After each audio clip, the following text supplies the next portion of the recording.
सत्यनारायण व्रत कथा का पूरा संदर्भ यह है कि पुराकाल में शनकादि ऋषि नैमिषारण्य स्थित महर्षि सूत के आश्रम पर पहुंचे। ऋषिगण महर्षि सूत से प्रश्न करते हैं कि लौकिक कष्ट मुक्ति, सांसारिक सुख समृद्धि एवं पारलौकिक लक्ष्य की सिद्धि के लिए सरल उपाय क्या है। महर्षि सूत शनकादि ऋषियों को बताते हैं कि ऐसा ही प्रश्न नारद जी ने भगवान विष्णु से किया था। भगवान विष्णु ने नारद जी को बताया कि लौकिक क्लेश मुक्ति, सांसारिक सुख समृद्धि एवं पारलौकिक लक्ष्य सिद्धि के लिए एक ही राजमार्ग है, वह है सत्यनारायण व्रत। सत्यनारायण का अर्थ है सत्याचरण, सत्याग्रह, सत्यनिष्ठा। संसार में सुख समृद्धि की प्राप्ति सत्याचरण द्वारा ही संभव है। सत्य ही ईश्वर है। सत्याचरण का अर्थ है ईश्वर आराधन, भगवत पूजा। कथा का प्रारंभ सूत जी द्वारा कथा सुनाने से होता है। नारद जी भगवान श्री विष्णु के पास जाकर उनकी स्तुति करते हैं।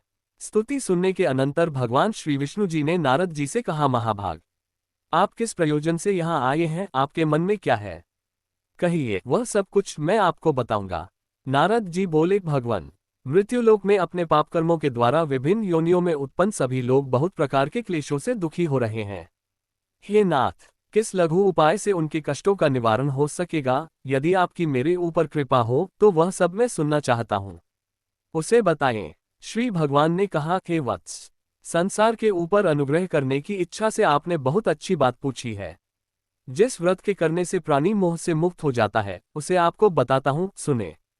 हे वत्स, स्वर्ग और मृत्युलोक में दुर्लभ भगवान सत्यनारायण का एक महान पुण्यप्रद व्रत है। आपके स्नेह के कारण इस समय मैं उसे कह रहा हूँ। अच्छी प्रकार विधि विधान से भगवान सत्यनारायण व्रत करके मनुष्य शीघ्र ही सुख प्राप्त कर परलोक में मोक्ष प्राप्त कर सकता है। भगवान की ऐसी वाणी सुनकर नारद मुनि ने कहा, प्रभु, इस व्रत को करने का फल क्या है? इसका विधान क्या है? इस व्रत को किसने किया और इसे कब करना चाहिए? ये सब विस्तार पूर्वक बतलाइए। श्री भगवान ने कहा, ये सत्यनारायण व्रत दुख शोक आदि का शमन करने वाला, धन धान्य की वृद्धि करने वाला, सौभाग्य और संतान देने वाला तथा सर्वत्र विजय प्रदान करने वाला है।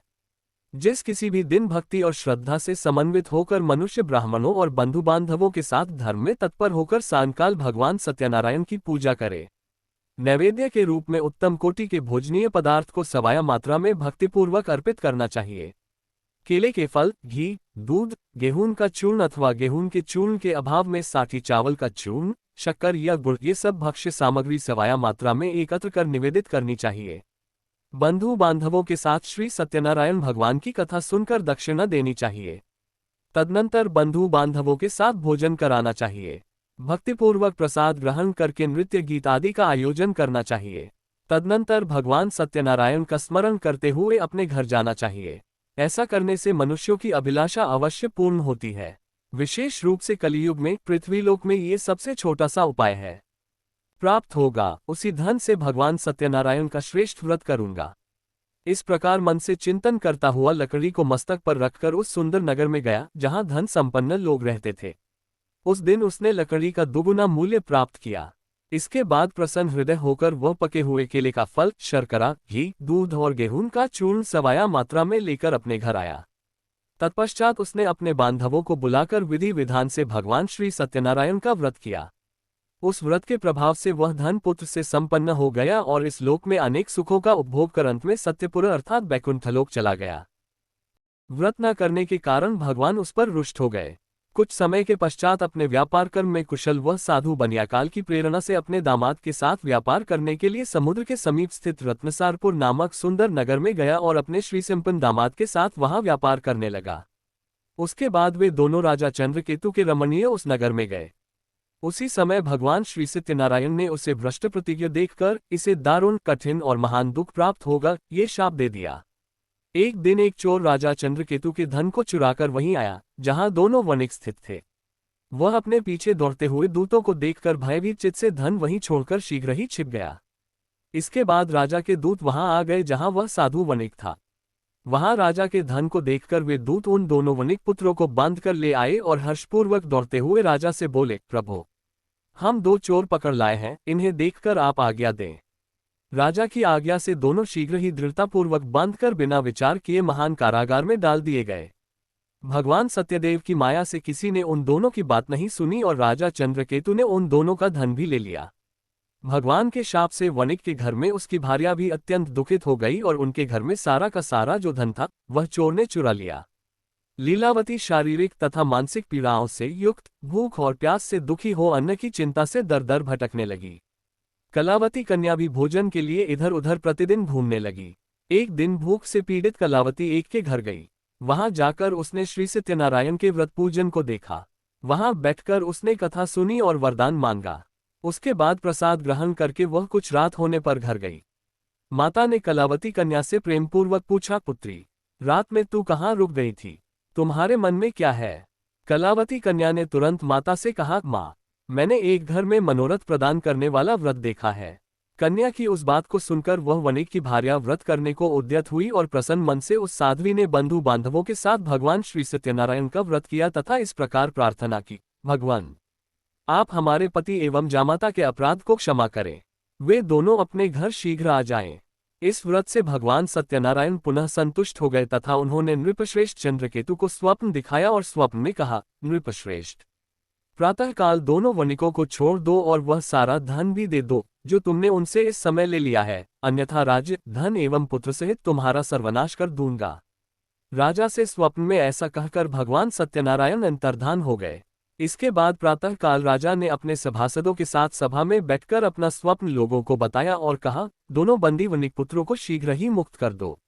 राजा की ऐसी बात सुनकर वे राजपुरुष दोनों महाजनों को बंधन मुक्त करके राजा के सामने लाकर विनयपूर्वक बोले, महाराज, बेड़ी बंधन से मुक्त करके दोनों वणिक पुत्र लाए गए हैं। इसके बाद दोनों महाजन नृपश्रेष्ठ चंद्रकेतु को प्रणाम करके अपने पूर्व वृतांत का स्मरण करते हुए भयविह्वल हो गए और कुछ बोल न सके। राजा ने वणिक पुत्रों को देखकर आदरपूर्वक कहा, आप लोगों को प्रारब्धवश यह महान दुख प्राप्त हुआ है, इस समय अब कोई भय नहीं है। ऐसा कहकर उनकी बेड़ी खुलवाकर क्षौकम आदि कराया। राजा ने वस्त्र अलंकार देकर उन दोनों वणिक पुत्रों को संतुष्ट किया तथा सामने बुलाकर वाणी द्वारा अत्यधिक आनंदित किया। पहले जो धन लिया था उसे दूना करके दिया। उसके बाद राजा ने पुनः उनसे कहा, साधो, अब आप अपने घर को जाएं। राजा को प्रणाम करके, आपकी कृपा से हम जा रहे हैं, ऐसा कहकर उन दोनों महावैश्यों ने अपने घर की ओर प्रस्थान किया। इसके बाद कलावती कन्या अपने पति को न देख महान शोक से रुदन करती हुई पृथ्वी पर गिर पड़ी। नाव का आदर्शन तथा कन्या को अत्यंत दुखी देख भयभीत मन से साधु बनिया से सोचा, यह क्या आश्चर्य हो गया। नाव का संचालन करने वाले भी सभी चिंतित हो गए। तदनंतर वह लीलावती भी कन्या को देखकर विह्वल हो गई और अत्यंत दुख से विलाप करती हुई अपने पति से इस प्रकार बोली, अभी अभी नौक के साथ वह कैसे अलक्षित हो गया, न जाने किस देवता की उपेक्षा से वह नौक हरण कर ली गई, अथवा श्री सत्यनारायण का महात्म्य कौन जान सकता है। ऐसा कहकर वह स्वजनों के साथ विलाप करने लगी और कलावती कन्या को गोद में लेकर रोने लगी। कलावती कन्या भी अपने पति के नष्ट हो जाने पर दुखी हो गई और पति की पादुका लेकर उनका अनुगमन करने के लिए उसने मन में निश्चय किया। कन्या के इस प्रकार के आचरण को देख भार्या सहित वह धर्मज्ञ साधु बनिया अत्यंत शोक संतप्त हो गया और सोचने लगा, यह तो भगवान सत्यनारायण ने यह अपहरण किया है, अथवा हम सभी भगवान सत्यदेव की माया से मोहित हो गए हैं। अपनी धन शक्ति के अनुसार मैं भगवान श्री सत्यनारायण की पूजा करूंगा। सभी को बुलाकर इस प्रकार कहकर उसने अपने मन की इच्छा प्रकट की और बारंबार भगवान सत्यदेव को दंडवत प्रणाम किया। इससे दीनों के परिपालक भगवान सत्यदेव प्रसन्न हो गए। भक्तवत्सल भगवान ने कृपापूर्वक कहा, तुम्हारी कन्या प्रसाद छोड़कर अपने पति को देखने चली आई है, निश्चय ही इसी कारण उसका पति अदृश्य हो गया है। यदि घर जाकर प्रसाद ग्रहण करके वह पुनः आए तो हे साधु बनिया तुम्हारी पुत्री पति को प्राप्त करेगी, इसमें संशय नहीं। कन्या कलावती भी आकाशमंडल से ऐसी वाणी सुनकर शीघ्र ही घर गई और उसने प्रसाद ग्रहण किया। पुनः आकर स्वजनों तथा अपने पति को देखा। तब कलावती कन्या ने अपने पिता से कहा, अब तो घर चले, विलंब क्यों कर रहे हैं। कन्या की वह बात सुनकर वणिक पुत्र संतुष्ट हो गया और विधि विधान से भगवान सत्यनारायण का पूजन करके धन तथा बंधु बांधवों के साथ अपने घर गया। तदनंतर पूर्णिमा तथा संक्रांति पर्वों पर भगवान सत्यनारायण का पूजन करते हुए इस लोक में सुख भोग कर अंत में वह सत्यपुर वैकुंठलोक में चला गया। सेवा करके मोक्ष प्राप्त किया। महाराज उल्कामुख दूसरे जन्म में राजा दशरथ हुए, जिन्होंने श्रीनाथ जी की पूजा करके अंत में वैकुंठ प्राप्त किया।